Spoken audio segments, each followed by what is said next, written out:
Vote মিটতেই অশান্ত হয়ে উঠল ভাঙড়। আপনারা জানেন ভাঙড় কিন্তু বারে বারেই সংবাদ শিরোনামে উঠে আসে এবং এবার ভোট মিটতেই অশান্তির খবর পাওয়া যাচ্ছে। ভাঙড়ে তৃণমূল কর্মীর দোকানে আগুন লাগিয়ে দেওয়ার অভিযোগ আইএসএফ এর বিরুদ্ধে অভিযোগ তুলেছে তৃণমূল। ভাঙড়ের নলমুড়ি এলাকার ঘটনা। ভোট পর্ব মিটতেই আইএসএফ তৃণমূলের সংঘর্ষে উত্তপ্ত হয়ে উঠল ভাঙড়। যে ছবি আপনাদের সামনে তুলে ধরছি, তৃণমূল কর্মীর দোকানে আগুন লাগিয়ে দেওয়ার অভিযোগ উঠেছে আইএসএফ এর বিরুদ্ধে। এমনই অভিযোগ তুলেছে তৃণমূল। ভাঙড়ের নলমুড়ি এলাকার ঘটনা বলে জানা গিয়েছে। ইতিমধ্যে আপনাদের যে ছবি আমরা তুলে ধরছি, তৃণমূলের তরফে অভিযোগ করা হচ্ছে আইএসএফ এর বিরুদ্ধে। আবারও উত্তপ্ত হয়ে উঠেছে ভাঙড়। তৃণমূল এবং আইএসএফ এর মধ্যে রীতিমতো কিন্তু সংঘর্ষের ঘটনা, এবং যেটা জানা গিয়েছে তৃণমূল কর্মীর দোকানে আগুন লাগিয়ে দেওয়ার অভিযোগ উঠছে আইএসএফ এর বিরুদ্ধে। এমনই অভিযোগ তোলা হয়েছে তৃণমূলের তরফে। ভাঙড়ের নলমুড়ি এলাকায় এই ঘটনা ঘটেছে। তৃণমূলের তরফে কি অভিযোগ করা হচ্ছে শোনাবো।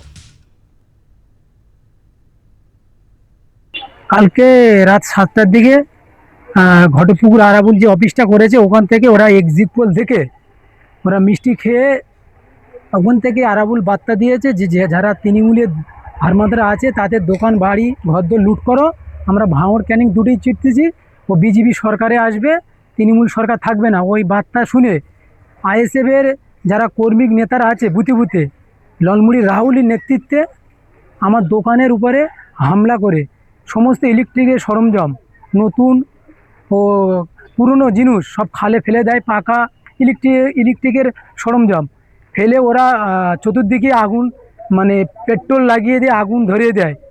একেবারে আমার দোকান ঘুমটিতে অনেক কিছু ছিল, মালপত্র প্রচুর মাল ছিল, ওরা আগুন লাগিয়ে এখান থেকে পালিয়ে যায়।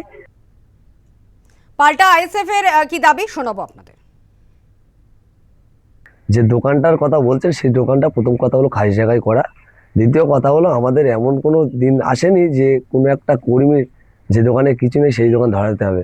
তৃতীয় কথা হলো কালকে যা দারুণ বৃষ্টি হচ্ছিল সেই ফাঁকে আমরা ঘুমিয়ে পড়েছিলাম, তখন আজকে সকালে শুনতে পাচ্ছি যে ওর দোকানটা ধরে যাচ্ছে। এটা মেনলি কথা হলো গ্রামের মানুষের ওরা যা অত্যাচার করে রেখেছে। এই ভোটে মানুষ যেভাবে ভোট দিয়েছে ওরা কোথায় পালাবে সে রাস্তা খুঁজে পাচ্ছে না। গ্রামের মানুষের অত্যাচার করেছে, গ্রামের মানুষ ওদেরকে ছাড়বে না।